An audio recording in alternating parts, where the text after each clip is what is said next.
Salut, j'espère que vous allez bien. On se retrouve pour la review de SmackDown du 28 avril 2023. C'est la draft. À la fin de cette vidéo, je vous donnerai mon avis sur cette première nuit de la draft. Mais on a directement commencé le show avec Triple H qui était venu du coup pour sélectionner les premiers membres draftés de cette draft de 2023. Du coup, il arrive sur le podium, il nous donne 2-3 règles. Premièrement, on aura 50% du roster qui sera drafté ce soir. C'est pas vrai, puisqu'on a eu 4 rounds de 4 sélections. Ça veut dire qu'il y a eu environ 8 superstars, enfin 8 choix de draft qui ont été draftés ce soir à SmackDown. Il y en aura un petit peu plus dans la journée que je vous mettrai dans les commentaires s'ils apparaissent sur internet ou quoi que ce soit. Donc voilà, Triple H commence par nous sélectionner le premier membre, enfin le premier drafté, qui sont en fait 3 draftés. Il nous annonce que les premiers que SmackDown sélectionne, ce sera du coup Paul Heyman, Roman Reigns et Solo Sikoa. Assez logique, il est champion à SmackDown depuis maintenant presque 3 ans. Je le voyais un petit peu aller à Raw, mais finalement, SmackDown, ça reste très bien pour lui. Il est drafté sans les Usos, ça reste intéressant aussi à savoir. Ensuite, pour le premier pick de Raw, et là c'est un petit peu décevant, Cody Rhodes, qui est choisi par Raw. Enfin, il est choisi par qui, je sais pas, mais en tout cas, il est choisi. Il n'y a pas de general manager, donc c'est un petit peu nul Enfin, c'est un petit peu bizarre d'essayer d'être cohérent à savoir qui a choisi qui, puisque il n'y a pas de general manager. Donc Raw a choisi Cody Rhodes. Je pensais qu'ils allaient continuer cette histoire entre Roman Reigns et Cody Rhodes, finalement non, et je trouve que c'est ça qui est un peu décevant, puisque ça va être le lot de consolation pour Cody Rhodes. Maintenant on sait que le titre World Heavyweight sera exclusif à Raw. C'est un titre que j'aime beaucoup, je ne vous ai pas donné mon avis plus profondément sur ce titre-là, mais je trouve qu'il est bien, et je trouve qu'il n'est pas trop décrédibilisé, parce que enfin, les gens voient ça comme la médaille de bronze, moi personnellement je vois pas ça comme un second prix, mais le fait de le donner à Cody Rhodes, enfin que Cody Rhodes soit à Raw et que du coup il peut plus concourir pour le titre de Roman Reigns, c'est là que je trouve ça un peu ridicule et juste triste quoi. Après il reste un petit peu d'espoir, on sait il y a déjà eu plusieurs catcheurs qui ont été, enfin Triple H et John Cena qui ont déjà été draftés 2 fois pendant la draft, donc peut-être que c'est possible, mais je pense pas en vrai que, enfin vu les règles de la draft où on a 50% du roster qui est drafté par nuit, je pense pas qu'on a Cody Rhodes qui pourrait être drafté. Bon, j'espère qu'ils vont nous faire un angle où on aura Cody Rhodes qui va essayer de forcer son retour, pas réellement puisqu'il a jamais été, mais forcer son allée à SmackDown pour continuer cette histoire avec Roman Reigns, parce que là, c'est un petit peu dommage et j'ai du mal j'aurais du mal à m'investir dans Cody Rhodes si on nous le met dans un programme pour le titre World Heavyweight, surtout que s'il se met pour le titre World Heavyweight, on sait d'avance qu'il va remporter le titre, hein, à moins que ce soit Seth Rollins qui lui passe devant. Mais c'est juste un petit peu dommage et je trouvais ça un peu ridicule. J'en parlerai plus profondément dans une autre vidéo, mais en tout cas, donnez-moi votre avis vous par rapport à ce choix-là. Moi, je suis un peu déçu. Ensuite, Bianca Belair a été choisie pour être draftée à SmackDown, là aussi un peu déçu. Enfin, c'est pas le problème de voir Bianca Belair à SmackDown, c'est juste le fait que du coup ils vont devoir s'échanger les ceintures. Je sais pas comment ils vont trouver une solution. Je sais que dans le caméo qu'elle a fait, Bianca Belair enfin, sa réaction à son draft, elle a dit qu'elle était contente de redevenir championne de SmackDown et qu'elle essaiera de devenir la plus longue championne de SmackDown. Donc j'imagine qu'ils vont faire l'échange des titres et je trouve ça totalement ridicule parce que c'est un peu difficile à mettre de la logique là-dedans. Ils s'échangent les titres, mais est-ce que ça compte pour un nouveau titre dans son palmarès et sans l'avoir gagné? C'est un petit peu bizarre et ça décrédibilise un petit peu les ceintures. Donc on verra bien ce qui va se passer. J'imagine que la Ripley, elle, sera draftée à Raw. Moi qui pensais qu'elle allait drafter directement à SmackDown, mais il serait temps d'avoir un peu de cohérence dans la WWE. Là pour l'instant, c'est pas trop le cas. Et du coup, la dernière draftée, c'est Becky Lynch qui a été choisie par Raw. Donc j'imagine que Seth Rollins va suivre. Pareil pour Bianca Belair, vous allez voir que les Street Profits vont la suivre puisque ils sont en couple et la WWE veut pas séparer les couples. Je trouve ça totalement débile puisque en général ils voyagent tous ensemble et même quand il n'y a pas la draft, bah ils vont à tous les shows. Donc je trouve ça juste un petit peu bête de devoir toujours mettre les couples ensemble. Je trouve ça un peu nul et ça limite un petit peu les combinaisons qu'on peut faire lors des drafts. Ensuite, du coup, on a Triple H qui félicite Roman Reigns d'avoir été le premier drafté et il demande aux Usos de venir. Du coup, on a les Usos qui arrivent, qui seront draftés séparément de la Bloodline, eux. Et du coup, on a Kevin Owens et Sami Zayn qui arrivent eux aussi. On a un petit segment entre les deux. Parce que pour ceux qui ne savent pas, on aura du coup un match de championnat entre les deux équipes ce soir dans le main event de SmackDown. Et on sent du coup que la Bloodline elle se détruit de plus en plus puisqu'ils sont pas draftés ensemble. On a Sami Zayn et Kevin Owens qui font comprendre à Usos qu'ils n'ont pas été appelés par Roman Reigns depuis qu'ils ont perdu à WrestleMania, donc c'est un petit peu bizarre ce qui se passe entre la Bloodline. Donc ça sent un petit peu mauvais pour eux. Ensuite, on a eu un match ensemble entre Butch et LA Knight. J'ai hâte de voir où ils seront draftés, eux. J'espère que Butch lui sera drafté à Raw, parce que vous allez voir les autres drafts qui se passeront. Je vous donnerai quelques petites prédictions pour la draft de Raw, mais on verra bien ça plus tard. Du coup, match sympa entre Butch et LA Knight, victoire de LA Knight. Donc LA Knight qui perd face à tout le monde, mais pas face à Butch visiblement. Donc victoire de LA Knight. D'ailleurs, Butch il gagne pas beaucoup de matchs. J'espère que quand il sera rename Pete Dunne et que. Enfin, j'espère qu'il va être un petit peu plus haut dans la carte et pouvoir montrer un petit peu plus, parce que pour l'instant, c'est pas trop la folie avec Pete Dunne, enfin avec Butch. D'ailleurs, on verra bien s'il continuera avec les Brawling Brutes ou pas, mais pour l'instant, c'est pas trop dit, hein. Ensuite, on a du coup le second round de cette draft qui commence, avec cette fois-ci plus Triple H pour dire qui est sélectionné, mais Rob Van Dam et Michael Hayes. Du coup, ils vont me donner les premiers draftés. Donc les premiers draftés, c'est Street Profits du coup qui suivent Bianca Belair à SmackDown. Ensuite, on a Edge qui lui va être à SmackDown aussi. Imperium, du coup les trois, j'ai oublié leur nom, Gunther, Giovanni Vinci et Ludwig Kaiser, qui seront draftés à Raw du coup avec le titre intercontinental. Ça fait depuis 2018, je crois que le titre intercontinental a plus été, non 2019, que le titre intercontinental a plus été à Raw. Donc c'est sympa et c'est intéressant à savoir. On verra bien ce qui va se passer avec Austin Theory maintenant. Du coup, d'Imperium à Raw et Matt Riddle qui va à Raw lui aussi. Donc pour l'instant, moi j'aime plutôt bien la draft de Raw. Il y en a qui sont un petit peu déçus, qui trouvent que c'est un petit peu le jour et la nuit avec SmackDown. Moi j'aime plutôt bien et j'ai limite un petit peu plus de hype pour le roster de Raw que pour le roster de SmackDown. Donc on verra bien. Et du coup, pour suivre avec ça, on a eu un tag team match entre les Street Profits, Ricochet, Braun Strowman face du coup à Latino World Order. Donc c'est un triple threat match en gros, mais par équipe. Un match assez sympa où j'ai beaucoup aimé LWO pendant ce match-là. Mais victoire des Street Profits, donc ils font leur arrivée à SmackDown. Je pense que ça va être un petit peu l'équipe qui va challenger les champions si Kevin Owens et Sami Zayn restent à SmackDown. On verra bien. Mais en tout cas, je pense que ça va être l'équipe qui va montrer un petit peu plus du côté de SmackDown. Vous avez déjà été drafté à SmackDown il y a quelques années où ça n'a pas été très grandiose. Bah, c'est en même temps que Bianca Belair avait été draftée du coup à SmackDown. C'était pas méga grandiose, donc ça me fait un petit peu peur de voir ce qu'ils vont faire avec cette division par équipe. Mais en tout cas, on verra bien ce qui va se passer. Victoire pour les Street Profits. On nous annonce ensuite que Bad Bunny sera à l'épisode de SmackDown d'avant Backlash, puisque ça aura lieu aussi à Puerto Rico. D'ailleurs, je crois que c'est sold out, donc ça va être bien pour lui. Il sera là.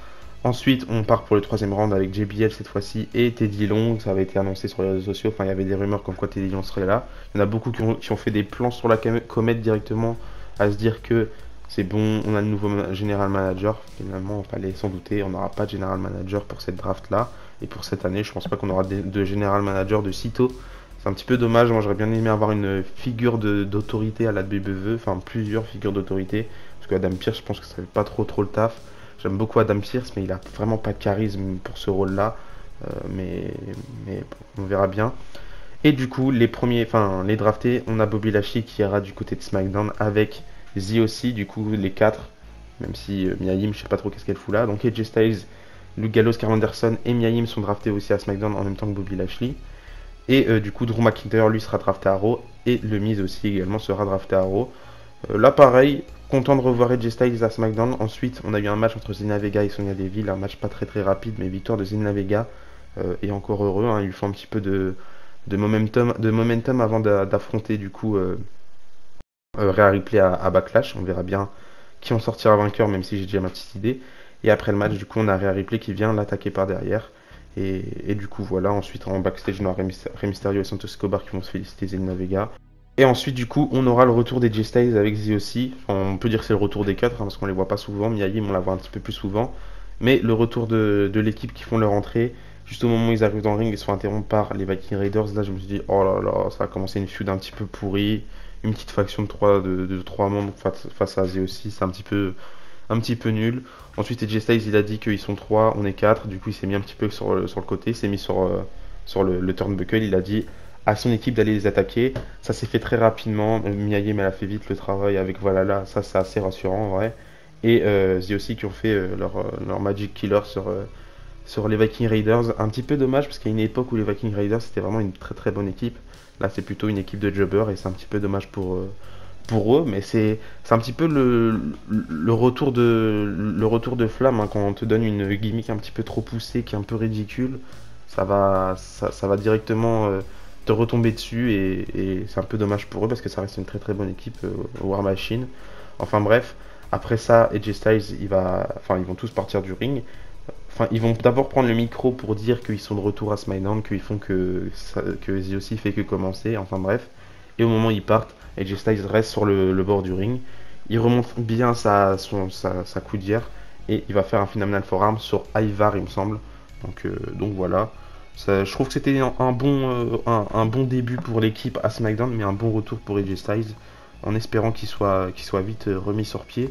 Il y avait des rumeurs qui disaient qu'il n'était pas trop apte à revenir sur le ring. Là, visiblement, c'est un petit peu le contraire. Je trouve qu'il était plutôt bien. Il a réussi à faire un Phenomenal Forearm, donc à partir de ce moment-là, je pense qu'il peut tout faire. Donc c'est génial pour AJ Styles et j'espère que ils vont bien être bookés et qu'on aura le retour de AJ Styles au top. Ça pourrait être très bien pour lui. Ensuite, on part pour le dernier round de cette draft où on aura du coup Shawn Michaels et Road Dogg qui seront là pour sélectionner les picks de cette draft. On aura du coup Damage Control en entier, donc pas de séparation. Je trouve ça un petit peu bête, mais bon, Damage Control en entier qui seront draftés du côté de SmackDown. Ensuite, on aura les premières picks de NXT où on aura Alba Fire et Highlight Down, du coup les championnes par équipe d'NXT qui seront draftés eux aussi du côté de SmackDown. Et du côté de Raw, on aura Shinsuke Nakamura qui sera drafté pour la première fois. Il a fait toute sa carrière à SmackDown et à NXT, enfin sa carrière à la WWE. Et maintenant il est drafté à Raw pour la première fois, donc c'est génial pour lui. Et une autre pick de NXT, la championne d'NXT, Indy Hartwell, qui sera draftée du côté de Raw. Donc on pourrait voir une réalliance avec Candice LeRae, possiblement pour entrer dans cette division par équipe. J'espère pas qu'ils vont refaire ce The Way avec Austin Theory et tout ça, enfin bordel pourri qui est pas intéressant. Enfin Austin Theory il sera pas dedans dans tous les cas, lui il se fait des plans sur la lune. Et j'ai quand même l'impression qu'ils vont faire un The Way 2.0 avec Dexter Lumis, Johnny Gargano, Candice LeRae et Indy Hartwell, qui est pour moi une mauvaise chose à faire puisque Johnny Gargano il a du talent, enfin il a un meilleur talent que ça en dehors de ces segments un petit peu comédie, même si c'était un petit peu drôle à NXT, mais c'était une période à NXT où Johnny Gargano il avait fait un petit peu le tour de tout ce qui était possible pour lui. Moi j'ai juste envie de voir Johnny Gargano en catcheur solo et qu'il puisse faire des choses intéressantes. Mais on verra bien ce qu'Indy Hartwell fera du côté de Raw, même si pour l'instant elle est blessée, je crois. Enfin, je sais pas si elle va continuer de pouvoir catcher, mais elle avait une attelle, donc on verra bien. Mais ça reste intéressant. Pour l'instant, plus d'autres pics. C'est les seules personnes qui ont été annoncées. Encore une fois, il y aura d'autres personnes qui seront annoncées sur les réseaux sociaux. Mais c'était une draft intéressante en vrai. Il y a quand même pas mal de choses dont je suis déçu, je vous l'ai déjà dit. J'espère aussi que pendant la draft de Raw, enfin la draft qui se déroulera à Raw, on aura d'autres catcheurs d'NXT, mais cette fois-ci des catcheurs masculins qui seront draftés. Je pense que du côté des filles, on a fait un petit peu tout ce qu'il y avait à faire. J'aurais bien aimé aussi Kaiden Carter et Katana Chance. Eux aussi, ils ont fait le tour à NXT et ils n'ont pas fait grand-chose d'ailleurs. Mais ça aurait été intéressant à voir d'ailleurs. Ce mardi à NXT, ils affronteront les championnes par équipe, où là, j'imagine, ils vont les battre.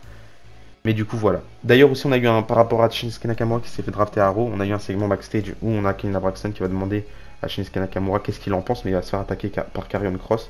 Du coup, la semaine prochaine, dans l'épisode de SmackDown de Puerto Rico, ils s'affronteront et on verra qui en ressortira vainqueur en espérant qu'ils soient pas draftés dans la même brand, je pense. Je pense pas qu'ils sont draftés dans la même brand.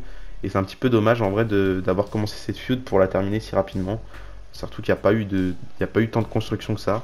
C'est la logique de la WWE qui est juste totalement débile. Ils se focus juste sur Roman Reigns et à côté de ça, ils font rien du tout. C'est n'importe quoi. Et enfin, du coup, on a terminé cet épisode de SmackDown avec le match par équipe pour les deux titres par équipe. D'ailleurs, il faudra les séparer un jour ou l'autre. Donc, Kevin Owens et Sami Zayn qui affrontent les Usos pour le rematch du main event de WrestleMania de la nuit 1. Beaucoup de personnes faisaient leur prédiction comme quoi ils allaient perdre ce match-là avec Kevin Owens et Sami Zayn parce que on a Night of Champions qui arrive, ça se déroule en Arabie Saoudite, Kevin Owens et Sami Zayn ne veulent pas aller en Arabie Saoudite, donc ils vont forcément perdre les titres. Et finalement, ça s'est pas passé du tout comme ça.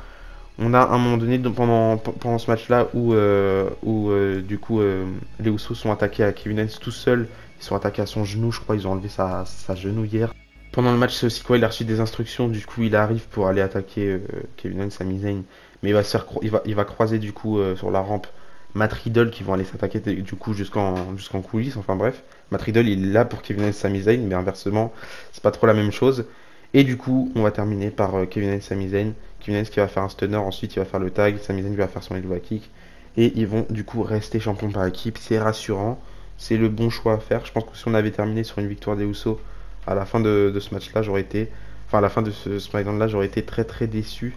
Déjà que je suis un petit peu. Du coup, mon avis sur cette draft, faut essayer de mettre la nostalgie de côté, même si ça reste assez compliqué en vrai, de mettre cette nostalgie de côté et d'éviter d'aller voir ce qui s'est passé dans le passé pour essayer de se rassurer en disant que ça va se passer pareil et que de bonnes choses vont se passer.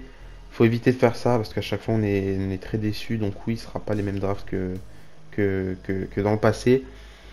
Mais bon, on verra bien ce qui va se passer. Je vais juste prendre ce qu'on nous montre, ce qu'on nous montre et regarder ce qui va se passer.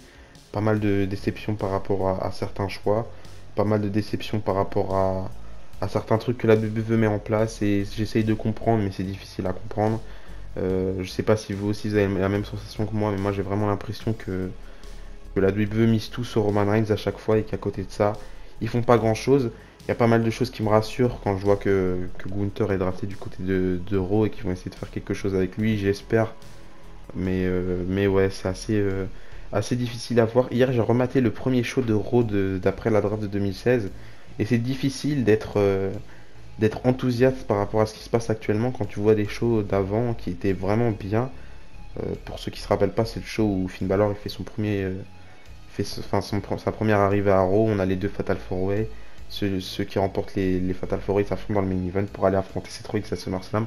Enfin bref, c'était un super Raw pour commencer une nouvelle ère. Et là, j'ai pas l'impression qu'on commence une nouvelle ère. Après, ça reste que des petits détails. Moi, je suis le genre de personne qui porte beaucoup d'attention à ce genre de détails. Par exemple, les nouveaux stages, les corps de couleur, les nouvelles musiques de show, le nouveau logo. Enfin bref, tous ces petits détails, pour moi, ça reste important pour créer une nouvelle ère. Et pour l'instant, c'est pas trop le cas. J'espère que par la suite, dès les premiers épisodes d'après la draft, ils vont commencer à faire un nouveau truc, c'est histoire de lancer une nouvelle vague et une nouvelle ère, parce que là, on en a vraiment grandement besoin.